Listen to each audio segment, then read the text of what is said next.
లక్ష్మి ఇదిగో మా దీంట్లో స్వీట్ పెట్టినాను, పిల్లలు తీసుకుపోమ్మా.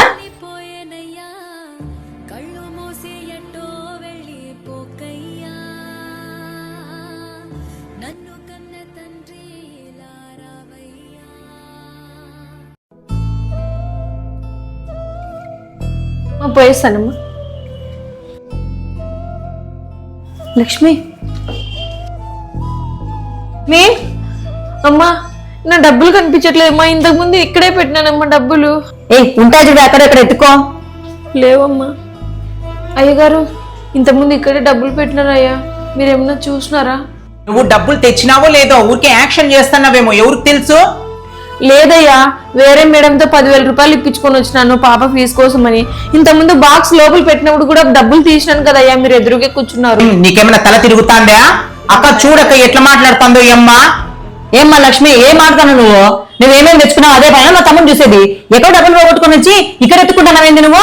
మేడం నిజంగా తెచ్చుకున్నాను మేడం, ఇక్కడే పెట్టినాను. మా పాపకి ఈ రోజు last date madam, exam రాయనీరు.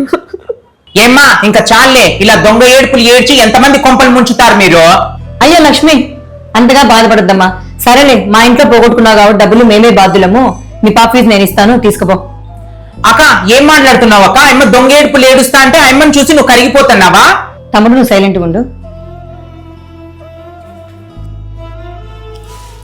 Lakshmi ఇదిగోమ్మా, 10,000తో పాటు ఇంకో 2,000 ఎక్స్ట్రా ఇచ్చినాను. మీ పాపకు మొన్న బట్టలు కొనుక్కోవాలంటుంది కదా, కొనుక్కోమ్మా. అక్క నీకు కొద్దిగా బుద్ధి ఉందా? ఆ లేబర్ దానికి 10,000 రూపాయలు ఇచ్చి పంపిస్తావా నువ్వు? అమ్మ అన్ని నాటకాలు ఆడిందక్క. రే ఇంకా ఆపు. నువ్వు చేసింది దొంగ పని నేను చూసినాను. కాదురా, 10 నెలల్లో పాచి పని చేసుకుని కష్టపడి సంపాదించే సొమ్మును కొట్టేలని ఎలా అనిపించిందిరా నీకు? ఆమె దగ్గర నీ మర్యాద కాపాడాలనే కావాలని ఆమె నడిచినాను. నువ్వు చేసిన తప్పుకు 2,000 ఎక్స్ట్రా ఇచ్చినాను. నేను చేసిన పని నాకే సిగ్గుగా అనిపిస్తాందక్క. ఇంకెప్పుడు ఇలాంటి పని చెయ్యనక్క. దొక్క అమ్మకి ఇచ్చిన డబ్బులు తీసుకోక నువ్వు. థ్యాంక్స్ రా తమ్ముడు, నీలో ఈ మార్పు కోసమే నేను ఇదంతా చేస్తున్నాను.